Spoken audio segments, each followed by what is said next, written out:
We are back on MorningLine. Richard Gershman's with us, professor at Belmont University with a long history in TV and film, teaches motion picture courses there. Appreciate you coming on. Kind of talking about the industry, especially in the wake of this fatal shooting involving the cinematographer in that Alec Baldwin film, and it remains under investigation.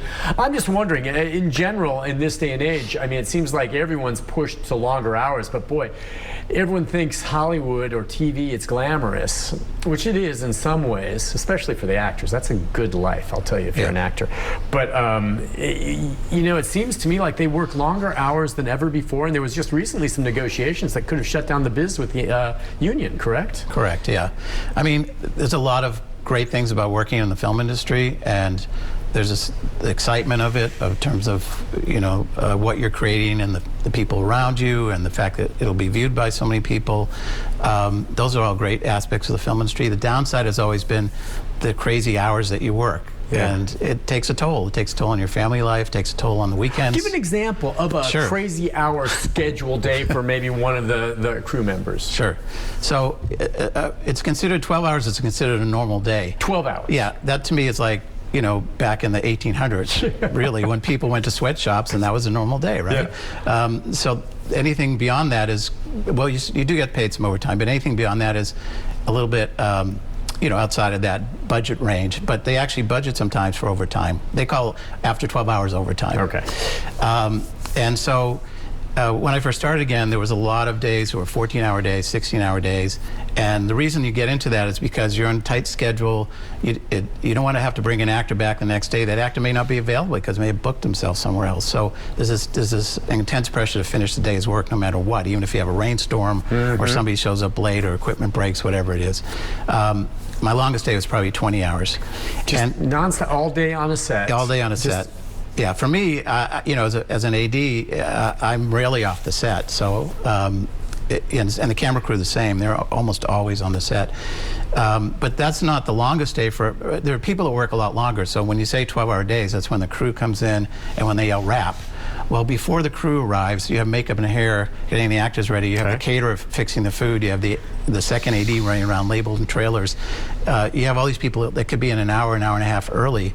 And then when you yell wrap, it doesn't mean everybody walks away. The director can walk away, but people have to tidy up with equipment. They have to do paperwork. So when I first started out, I was on the low rung there. A 12-hour day for me usually meant 13 or 14-hour days. So that's why I worked some really long days. I worked on Buffy the Vampire Slayer for a short while as a production manager, and that show was nicknamed Buffy the Weekend Slayer. Because it always bled into the weekends? Yeah, because Friday night we were shooting in a graveyard of vampires. It seemed like every Friday night. Yeah. And by the time you finished, the sun was coming up on Saturday. So your weekend was incredibly shortened. And that was one of the issues with the negotiations. You know, pay, of course, is always an issue, but the working conditions and working hours, and I don't know the details. I don't think it's been released yet. Not yet, but supposedly they made some headway there. They were asking for a guaranteed 10-hour turnaround, which again seems, you know, strange that you have to ask for 10 hours. That's short as it is. If you have to drive an hour home and to drive an hour back to work, that means you get 8 hours to eat something, say hello to your family, and go to sleep. Yeah. Well, I think the point we make here with this is that, as it relates to this shooting on this set, lower budget maybe, not the full staff, and under those types of time, you know, just requirements. You could see how maybe corners are being cut or people are just tired. Not trying to make excuses for it, but trying to understand why it happened. Let's take a call or two as we go through this as well. Tom, good morning. Hi, Tom. Hey, how are you guys doing? Good. What's on your mind? Well, I'm a third-generation Nashvilleian, born here in January of 1947. Yep. They filmed a movie here in Nashville. I believe it was probably 68, 69, and they blew up a gas station. And it was going to be torn down anyway because they're still building interstate. I remember when there weren't any interstate. But anyway, do you recall a movie that was made a long time ago? I saw a documentary on it. It was about Vietnam, and there was a Huey helicopter and 2 children in the water, and they violated every rule known to mankind. 2 children were killed. I believe the actor was killed. We were just talking about that, Tom, at the break. Not involving a gun, but Vic Morrow was the actor. Right. Yeah. And this was on the set of a movie, The Twilight Zone, I think. And who was the director? Was it John Landis? Yeah. And that was tragic. Got 2 children, and that veteran actor died in a helicopter mishap, right? Yeah, exactly. So again, you have these dangerous elements involved in filming a helicopter, for instance, in this case, and also explosions. And all that has to be incredibly well rehearsed. Experts relied on as to what's safe. And the story here apparently was they did rehearse it. During the shot, the director wanted the helicopter lower for whatever reason in terms of the framing.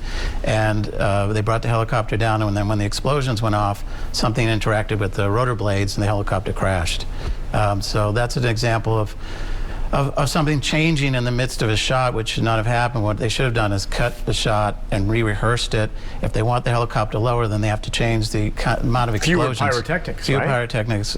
The specialists there have to say, let's reload this stuff and then go at it again. And I think that was a big misstep on that. Do you imagine after that there was a review in the industry to say, just like we're going to have now, right, come up with better safety procedures? Because really what you described there is fairly basic.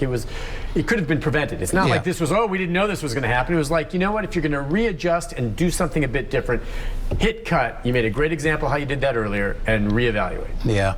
No, I think there will be a big review, and already there's a producer on the TV show The Rookie who's announced that there will be no working guns on the set, and that's a cop show, so they have guns all the time. Yeah. So there are alternatives. People have asked about that. I mean, there are electric guns that actually still emit a spark, but it's electric, so there's no projectile, there's no gunpowder. Yep. Those are expensive. That's one of the reasons a lot of people may not use those. Also, digital effects have become so much less expensive that you can put in the smoke or the little flame that might come out of a barrel in post-production digitally without actually doing it practically on the set. Yeah. And that's one of the big ways that filmmaking is changing. If you look at some of the stunts in these Marvel movies, it's like, insane. You could never actually do that in real life. A lot of it's created. Right, on CGI or whatever.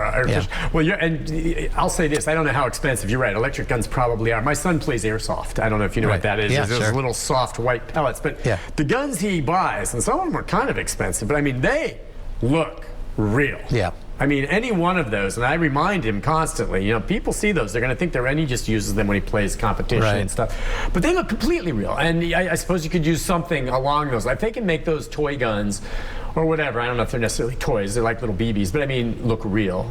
Yeah. I mean, come on, Hollywood can do that. Yeah, no, they do. I mean, there are guns that have no moving parts that are used as props. When you don't have to actually fire a blank. Okay, and now, as far as firing a blank or whatever, someone on Facebook is just basically, though, asking the point, additionally, shouldn't it ultimately, at the very last stop, and this would be Alec Baldwin, the person who will fire the gun, check it themselves, just because ultimately it's your responsibility, whether you're on a movie set or you're out hunting or whatever, to know your weapon.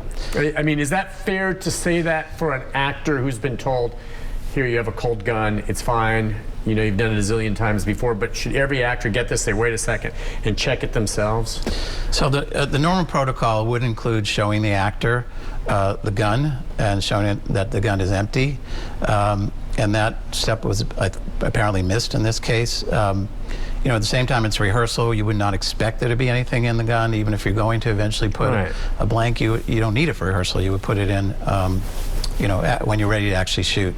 And so, yes, and some small, small amount of responsibility, I think, does lie with Alec Baldwin, but it's certainly understandable that he accepted the word of the AD when he was handed the gun, and trusted that. And again, this is something that on a Western is probably going on multiple times a day. So I would say so many times. And again, just some people have asked the question of, all right, how is it that the cinematographer and director got shot? They're behind the camera, and I think we touched on this a bit earlier, just maybe during the break, about how sometimes shots are pointed at the camera. Yeah, a lot of time the guns are aimed because if you're firing at another person, you want the audience to be inside that action and feel it. And so the closer the eye line is and the gun is to the lens, the more it feels like you're engaged in what's going on. When somebody's shooting off it's more of an objective shot than a subjective one. So frequently that is the case, and they usually are very careful about where the gun is pointed. There's plastic shields that are being put up to protect the camera assistant, who's usually the one that's most vulnerable. And depending on the blank, whether it's a full round or a quarter round, determines how far away the actor should be from the camera. Okay, and again, the cinematographer who died in this, Helena Hutchins, I don't know if you were ever familiar with her. She was obviously a young, up-and-coming cinematographer. Talk about the role of the cinematographer, and I think we all understand kind of the director cut, take, and all this, but the cinematographer and the director work very closely together. Yeah. And they're the cinematographer, crucial role. I can just imagine the horror and surprise when that gun went off and hit her. Yeah. I mean, it breaks my heart. But as cinematographer, you're in charge of...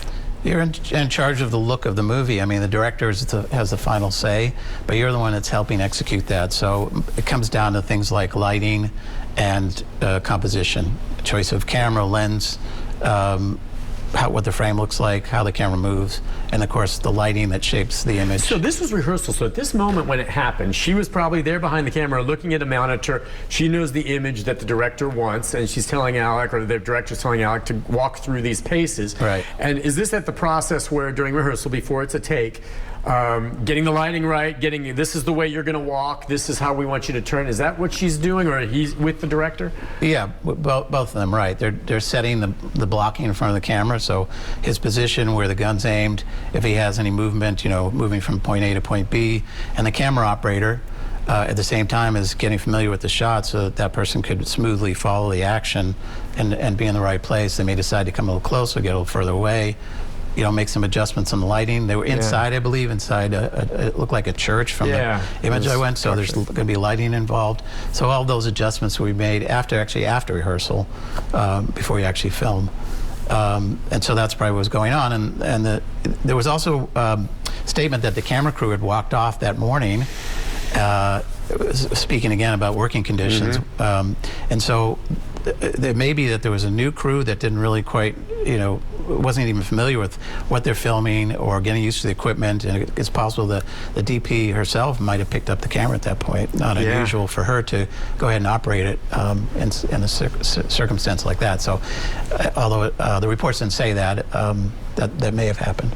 Take a break on that note. Back with our final segment with a good professor right after this. Stay with us.